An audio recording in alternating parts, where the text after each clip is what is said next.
नमस्कार। इस चैनल के द्वारा भारतीय भूगोल की पूर्वावलोकन सीरीज को कंप्लीट कराने का प्रयास किया जा रहा है। हम इस समय हिमालय पर्वत श्रृंखला से संबंधित प्रश्नों का अध्ययन कर रहे हैं। हमारी परीक्षाओं में हिमालय की चोटियों से अक्सर प्रश्न पूछे जाते हैं, तो आइए इस वीडियो में हम हिमालय पर्वत श्रृंखला पर जो कुछ प्रमुख चोटियाँ हैं जहाँ से संभावित प्रश्न पूछे जाते हैं, हम उन्हीं की चर्चा कर लेते हैं। आप सभी जानते हैं कि हिमालय भारत में अगर नामचा बरवा पर्वत से लेकर नंगा पर्वत तक इसका पूरा विस्तार है।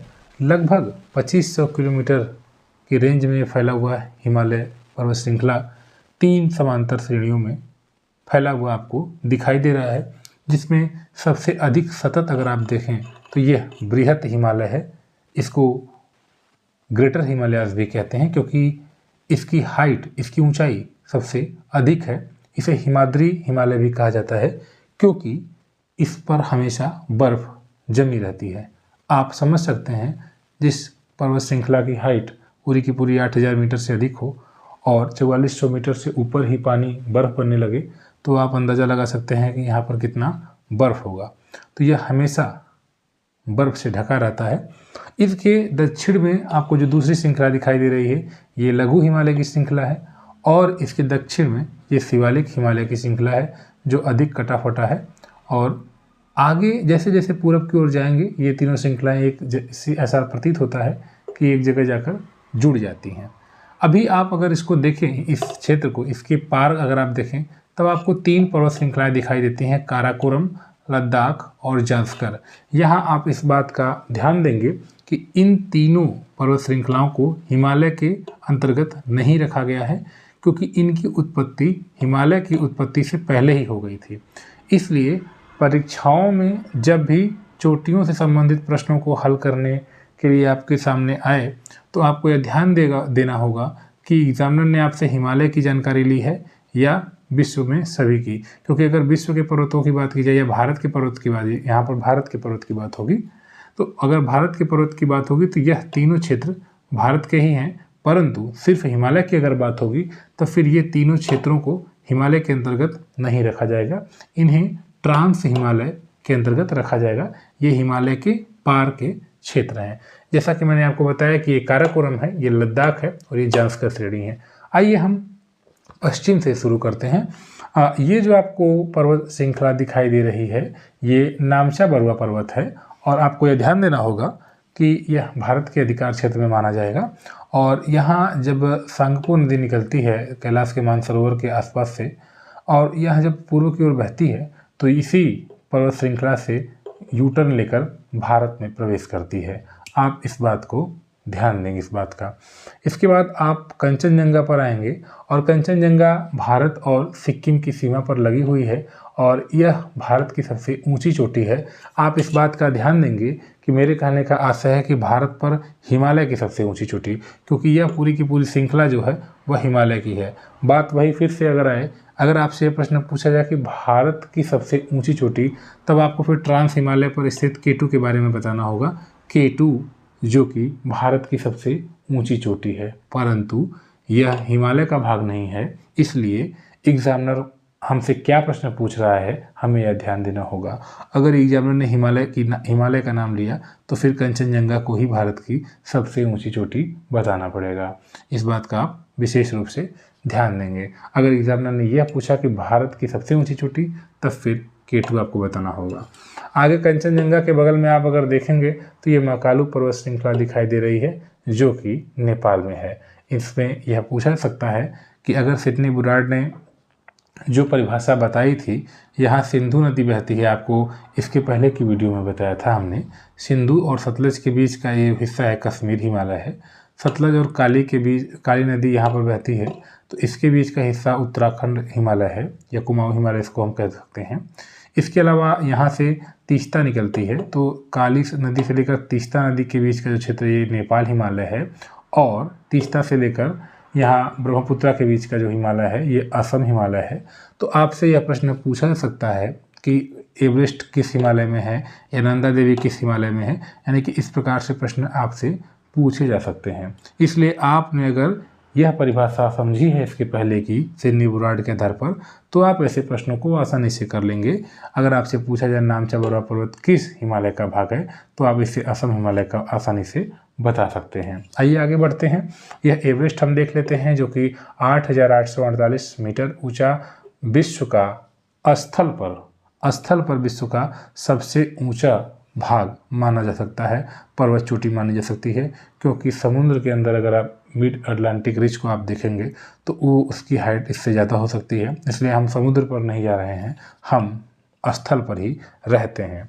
आइए और आगे बढ़ते हैं, तो यह अन्नपूर्णा की बात कर लेते हैं। अन्नपूर्णा यह भी हिमालय का ही भाग है, और उसके बाद आपको परीक्षाओं में इनका क्रम पूछा जा सकता है कि किस प्रकार से, यानी पूरब से पश्चिम या तो क्रम पूछा जाए या पश्चिम से पूरब, तो आपको ये एक बार अच्छे से याद रखना होगा। ये धौलागिरी पर्वत आपको याद रखना होगा। आपको यह भी जानना होगा कि लघु हिमालय का एक भाग जो कि हिमाचल प्रदेश में अधिकतर फैला हुआ है, इसे भी हम धौलाधार कहते हैं। तो ये धौलाधार है और ये धौलागिरी है। अगर इसको आप याद करना चाहते हैं तो आप इस प्रकार से याद कर लें कि ये जो पर्वत श्रृंखला ये लघु हिमालय है, और यहाँ पर आप अगर देख रहे हैं तो नेपाल के पास हिम पर्वत काफ़ी ऊंचा है, तो जो ज़्यादा ऊंचा है उसको आप गिरी कहिए। गिरी मतलब पहाड़, और यह धार छोटा है, तो गिरी मतलब बड़ा वाला। यहाँ पर आप मान लीजिए, अपने याद करने के लिए मैं आपको बता रहा हूँ। तो ये धौलागिरी इस तरह से आपको याद हो जाएगा। और गुरला मंदाता, ये सभी पर्वत श्रेणियाँ जो पर्वत चोटियाँ जो दिखाई दे रही हैं, यह नेपाल में स्थित हैं। इस बात को आप ध्यान देंगे। उसके बाद नंदा देवी की बात हो रही है। यहाँ पर आप देखें तो उत्तराखंड में नंदा देवी है, और उसके आगे आप बढ़ेंगे तो कामेट है। यहाँ आप इस बात को भी, इनको भी याद रखेंगे। यहाँ डायरेक्ट प्रश्न पूछा था नंदा देवी के बारे में, कहाँ पर है या कितने इसकी हाइट के बारे में प्रश्न पूछा जाता है, और कामेट को भी आप याद रखेंगे। और आगे हम फिर आगे बढ़ रहे हैं, तो यहाँ पर जो आपको पर्वत श्रृंखला दिखाई दे रही है, ये नंगा पर्वत है। आप इसको देखें, ये भी हिमालय का ही भाग है, नंगा पर्वत है। अब इन्होंने, आपने अगर इनका क्रम देखा तो नंगा पर्वत, कामेट, नंदा देवी, गुरला मंदाता, धौलागिरी, अन्नपूर्णा, एवरेस्ट, मकालू, कंचनजंगा और नामचा बरुआ, इनकी आपको एक ओर से दिशा जो याद होनी चाहिए कि किस प्रकार से दाएं से बाएं या बाएं से दाएं आप इसको बार बार पढ़ें तो आपको याद होगा। और यहाँ पर आप एक बार फिर से देख लें, नंगा पर्वत, फिर कामेट, नंदा देवी, गुरला मंदाता, धौलागिरी, अन्नपूर्णा, एवरेस्ट, मकालू, कंचनजंगा और नामचा बरुआ। ये आपको याद रहेगा तो आसानी रहेगी चीज़ें आपके लिए। आगे हम अगर इस ट्रांस हिमालय क्षेत्र को देखें तो काराकोरम, लद्दाख और जांस्कर 3 पर्वत श्रेणियाँ हैं, आपको हमने बताया है। और यहाँ पर दुनिया का सबसे तीव्र ढाल वाला, यानी कि खड़ा ढाल यहाँ पर है, राकापोशी शिखर है, इसको भी आप याद रखिएगा। साथ ही साथ K2 की बात होगी, जो कि भारत की सबसे ऊंची चोटी है, हिमालय की बात नहीं कर रहा हूँ। अब आपने ये प्रमुख चोटियाँ देख ली। अगर इसको हम यहाँ से खड़े हों, अगर आप गंगा के मैदान से खड़े ना, जैसे यहाँ पर आप खड़े हैं, तो आप इसको किस प्रकार से देखेंगे, आप ये भी देखें। यहाँ पर आप शिवालिक श्रेणी को देखेंगे, सबसे नीचे आपको जो दिखाई दे रहा है ये शिवालिक है। इसके बाद और आप ऊपर की ओर जा रहे हैं, नॉर्थ में जा रहे हैं, तो आपको लघु हिमालय इस तरह से दिखेगा। और उसके बाद घाटी, फिर आप आगे जाएंगे तो ये ग्रेटर हिमालय, बृहत हिमालय दिखेगा। और बृहत हिमालय पार करेंगे तो आपको लद्दाख का ये हिस्सा दिखाई देगा। ये लद्दाख के आसपास का ये जो क्षेत्र दिखाई दे रहा है, यानी कि लद्दाख श्रेणी आप समझ सकते हैं। और उसके नॉर्थ में जाएंगे तो फिर आपको ये पामीर का पठार दिखाई देगा। ठीक है, यहाँ पर आप देखेंगे कि पामीर का, इसको पामीर एक ग्रंथि कहा जाता है। क्यों? क्योंकि यहाँ से कई पर्वत श्रृंखलाएँ कटी हुई, अलग अलग यहाँ पर जुड़ी हुई हैं और अलग अलग निकली हुई हैं। अगर आप काराकोरम पर्वत श्रृंखला को यहाँ पर देखें, आप क्यूनन पर्वत श्रृंखला को देखें, आप हिंदुकुश पर्वत को देखें, तो ये आपको लगेगा कि ये एक ऐसा जंक्शन है जहाँ से कई और पर्वत श्रृंखलाएँ निकली हुई हैं। तो ये एक विश्व की छत भी इसको कहा जाता है। साथ ही साथ ये एक ग्रंथि है, पामीर ग्रंथि। आप साथ ही साथ सुलेमान पर्वत के बारे में भी जानेंगे। सुलेमान पर्वत जो है पाकिस्तान का भाग है। तो इस प्रकार से आपने देखा कि कौन कौन सी प्रमुख श्रृंखलाएँ हैं, प्रमुख चोटियाँ हैं जो कि हमारे परीक्षाओं के लिए महत्वपूर्ण हैं। अगर भारत की बात की जाए तो भारत के संदर्भ में यहाँ पर हमने इसका क्रम रखा है। K2 भारत की सबसे ऊंची चोटी है 8,611। भारत की दूसरी सबसे ऊंची चोटी है कंचनजंगा 8,598 मीटर। भारत की तीसरी सबसे ऊंची चोटी है नंगा पर्वत 8,126 मीटर। और भारत की चौथी सबसे ऊंची चोटी है नंदा देवी 7,817 मीटर। अगर सिर्फ हिमालय की बात होगी तो भारत, अगर ये पूछा जाए भारत में हिमालय की सबसे ऊंची चोटी, तो केटू हट जाएगा क्योंकि केटू हिमालय का पार्ट नहीं है। फिर आप बताएंगे कंचनजंगा, फिर दूसरी नंगा पर्वत हिमालय का भाग है, और फिर तीसरी नंदा देवी है। तो यहाँ पर आपको कन्फ्यूज़ नहीं होना है। आइए विश्व के परिप्रेक्ष्य में हम देख लेते हैं कि विश्व के परिप्रेक्ष्य में सबसे ऊंचा एवरेस्ट है, 8,848 मीटर ऊंचा है। यहाँ पर मैंने सबकी हाइट भी लिख दी है। तो 8,848 मीटर एवरेस्ट की ऊंचाई है, लेकिन चीन और नेपाल की अपनी अलग सिस्टम है। उन्होंने कहा कि 8,048.86 मीटर हम मान लेते हैं। इन्होंने यह कहा है कि कुछ ऐसे कारण है जिसकी वजह से इस एवरेस्ट की हाइट बढ़ी है। कारण शायद आप जानते हो। फिलहाल एक सबसे बड़ा कारण यही है कि जो आपकी इंडियन प्लेट है और इसका सबमर्ज हो रही है यूरेशियन प्लेट में, तो ऐसा लग रहा है कि अभी जो पूरा का पूरा हिमालय है यह अपनी विकास की अवस्था में आगे बढ़ रहा है और इसकी हाइट भी शायद बढ़ रही है। इसलिए 8,848, कुछ किताबों में 8,849 और कुछ में 8,850 तक लिखा रहता है, लेकिन आपको एग्जैक्ट पता होना चाहिए 8,848.86 मीटर। आइए हम दूसरी सबसे ऊंची पर्वत श्रृंखला की बात कर लेते हैं। यह कंचनजंगा है जो कि 8,598 मीटर है। यह भारत की ही है, लेकिन यह विश्व के परिप्रेक्ष्य में हम देख रहे हैं। और उसके बाद तीसरी सबसे ऊंची पर्वत श्रृंखला मकालू है, 8,481 मीटर। ये देखिए मकालू है। तो यहाँ यह जो आपको दिखाई दे रहा है, शायद भारतीय प्लेट ने यहाँ पर सबसे ज़्यादा तेज़ी से पुश किया और इसी वजह से यहाँ ज़्यादा हाइट आपको दिखाई दे रही है। और अगर आप देखेंगे तो यहीं पर आपकी गारो, जो राजमहल गारो गैप है, यहाँ पर राजमहल की पहाड़ियाँ हैं प्रदीपी पठार की, और गारो यहाँ पर पुश हुआ और इधर से ये अंदर घुसा। तो यहाँ की जो भूमि है ये धंस कर अंदर गई, और यही कारण है कि यहाँ से फिर नदी आपकी इधर आकर बहती है। फिलहाल ये एक दूसरा टॉपिक है, उस पर हम चर्चा बाद में करेंगे।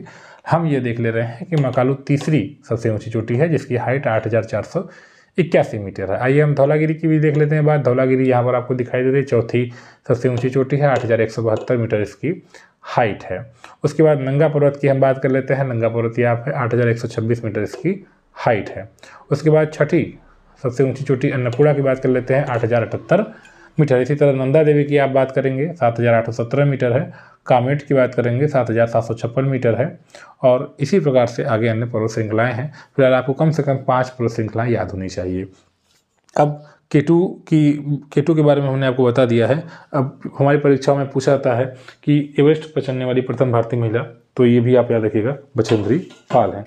तो भारतीय भूगोल में जो पूर्वावलोकन श्रृंखला है उसमें इस टॉपिक से अक्सर प्रश्न पूछे गए हैं और इसी वजह से हमने आपको करा दिया। जैसे IAS की परीक्षा में 2022 में ही प्रश्न पूछ दिया गया है और आप इसको बताएंगे कि युग्मों पर विचार करें और शिखर है और पर्वत है विलान करना है आपको। नामचा बरवा पर्वत क्या गढ़वाल हिमालय का हिस्सा है? नहीं, गढ़वाल हिमालय इधर है, ये हिस्सा आपको जो दिखाई देता है, तो अभी तो ये गलत है। इन्होंने कहा नंदा देवी कुमाऊं हिमालय का हिस्सा है, तो नंदा देवी आप अगर देखें तो कुमाऊं हिमालय का हिस्सा है, बिल्कुल सही है। नोकरेक सिक्किम हिमालय का हिस्सा है, तो नोकरेक आगे हम पढ़ेंगे, जब हम गारो खासी जयंतियाँ पढ़ेंगे मेघालय में, तो हम देखेंगे कि वहाँ पर सबसे ऊंची चोटी नोकरेक है। ओवरऑल अभी मैं आपको ये बता रहा हूँ कि आगे हम जब इसका शॉर्ट वीडियो भी अपलोड करते हैं तो हम आपको दिखाएंगे कि पूर्वावलोकन में किस प्रकार से यहाँ पर इस सेक्शन से प्रश्न पूछे गए हैं। उम्मीद है कि ये चीज़ें आपको समझ में आई होंगी। अगर आपको इस चैनल से लाभ होता है तो आप वीडियो को शेयर कर दिया करिए। इस चैनल के द्वारा प्रयास यही हो रहा है कि भूगोल के कंटेंट आपको प्रोवाइड किए जाएँ, जो पूर्वावलोकन सीरीज है पूरी आपको कंप्लीट कर दी जाए। बस आपके सपोर्ट की ज़रूरत है। Kindly support this channel, share the video. Thank you.